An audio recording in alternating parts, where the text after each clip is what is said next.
Bienvenidos.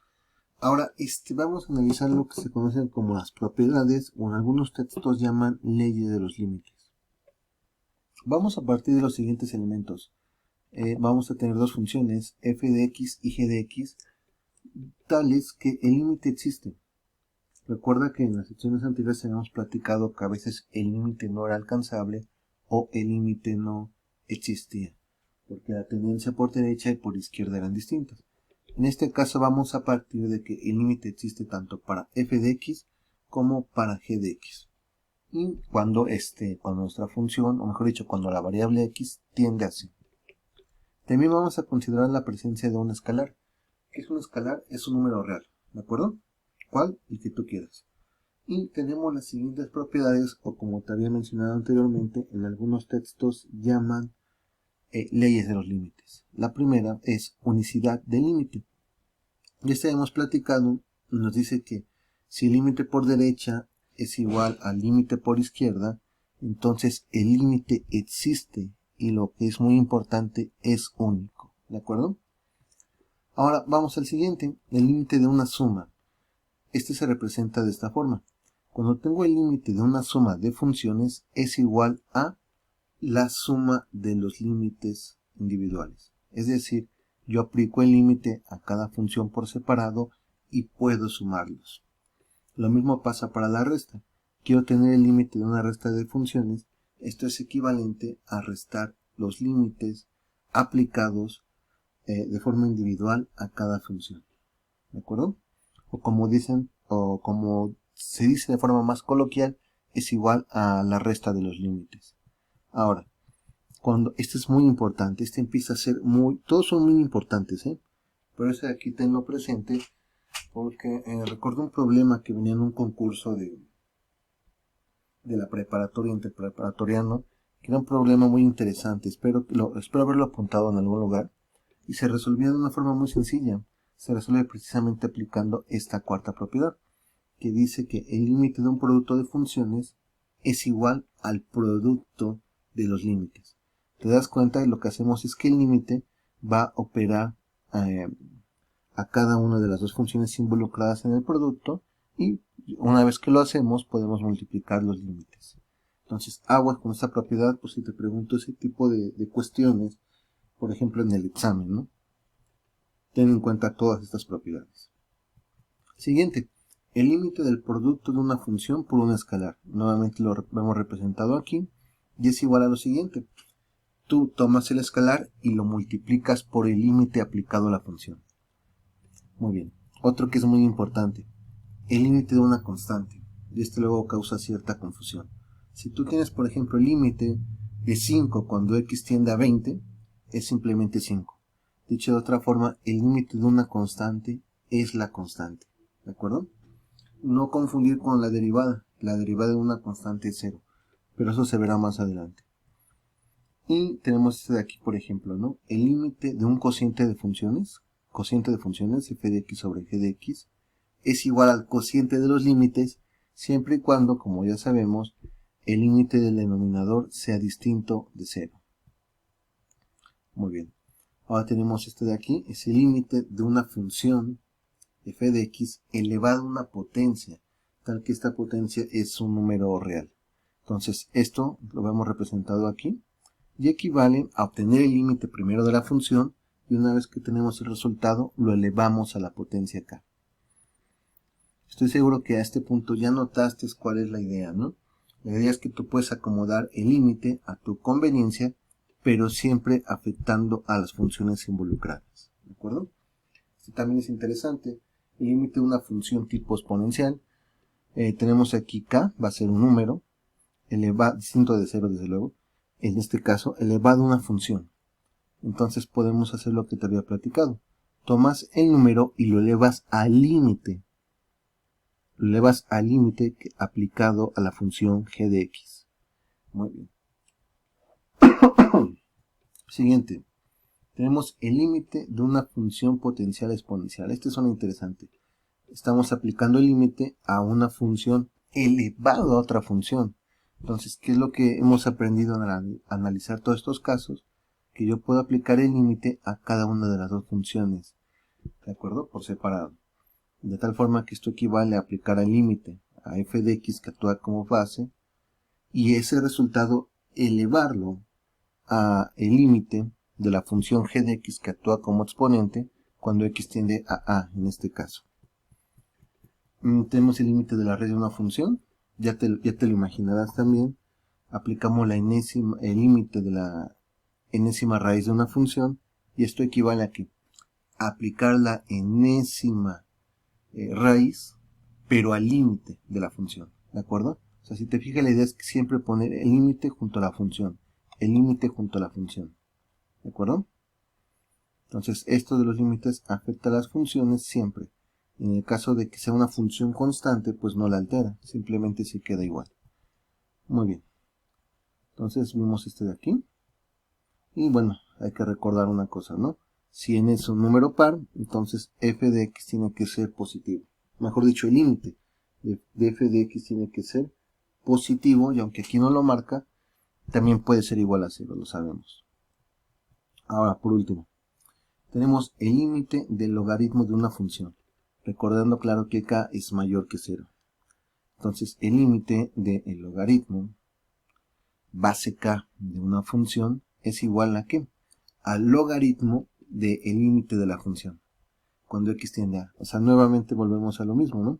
Aunque haya otros operadores, por ejemplo, el operador logaritmo, el operador raíz, el operador exponencial, siempre el límite lo vamos a referir o va a afectar directamente a la función, aunque la función sea el argumento del operador, en este caso el operador logaritmo, ¿no? O el operador raíz en este caso. Bueno, para las imágenes me ayudé de una sección las imágenes de esta sección de propiedades de los límites, me apoyé de esta página que se llama Universo de Fórmulas, ¿no? Ahí podrás encontrar estas mismas fórmulas. Aquí lo que te comento, lo importante es, disculpa, lo importante no es que te aprendan las fórmulas.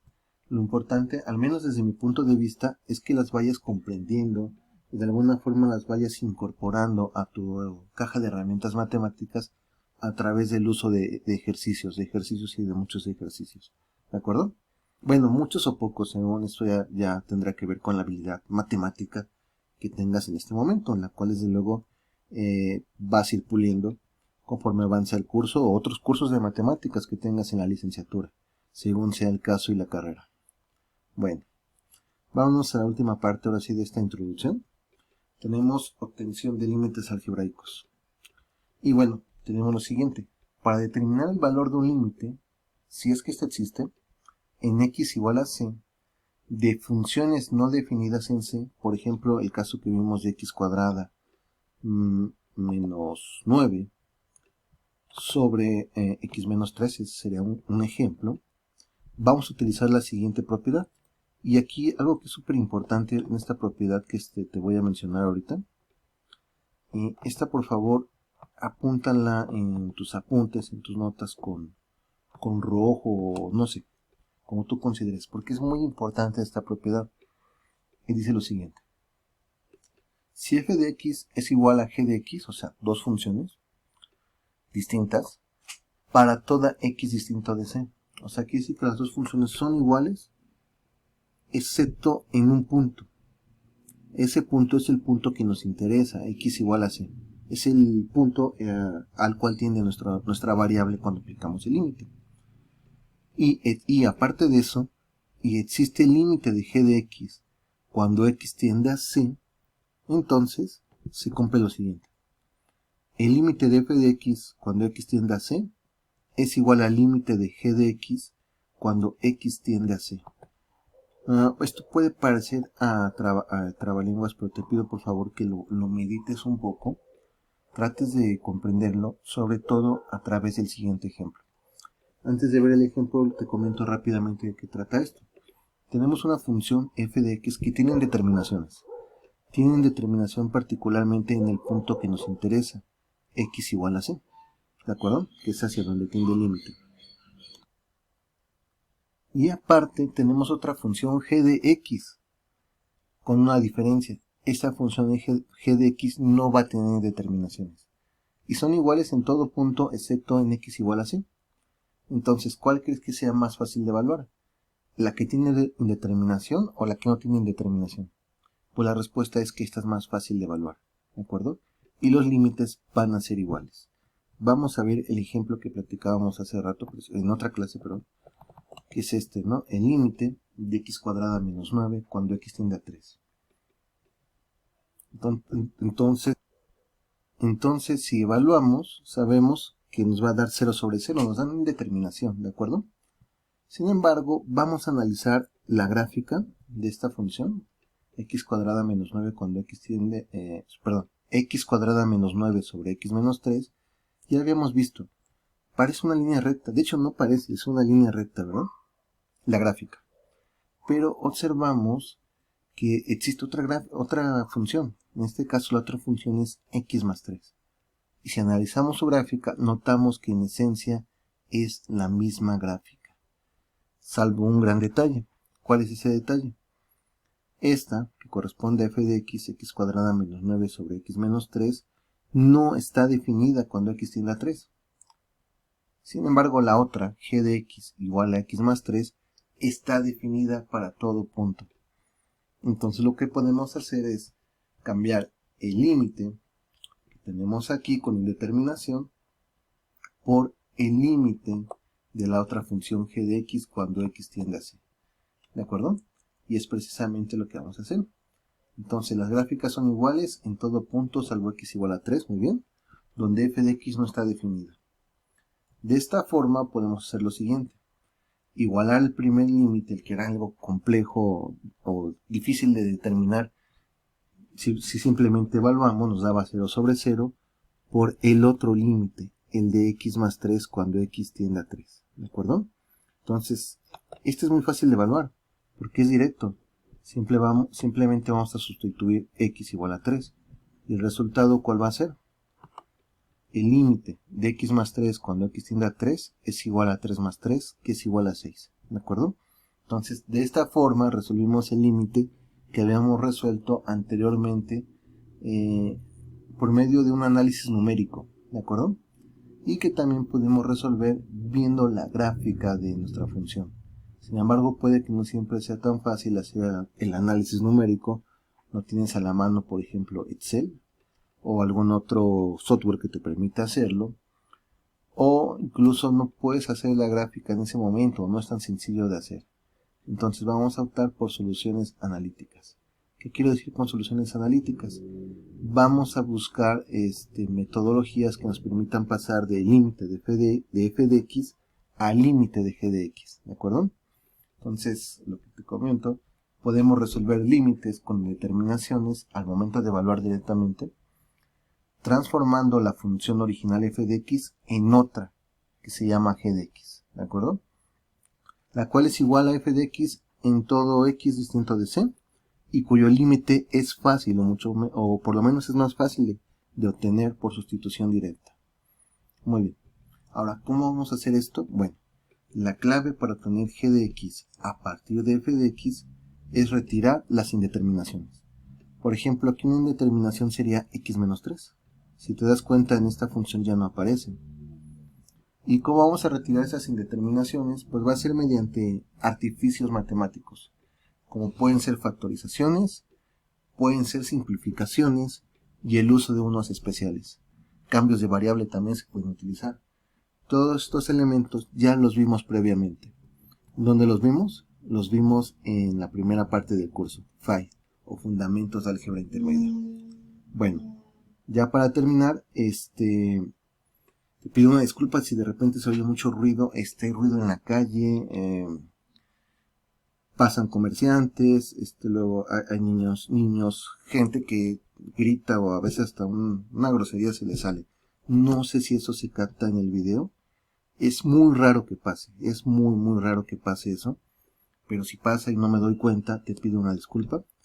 Es parte de adaptarnos a este formato, ¿no? Tener que lidiar con ese tipo de situaciones. Entonces agradezco tu comprensión y te agradezco por ver esta videoclase. Muchas, pero muchas gracias. Hasta luego.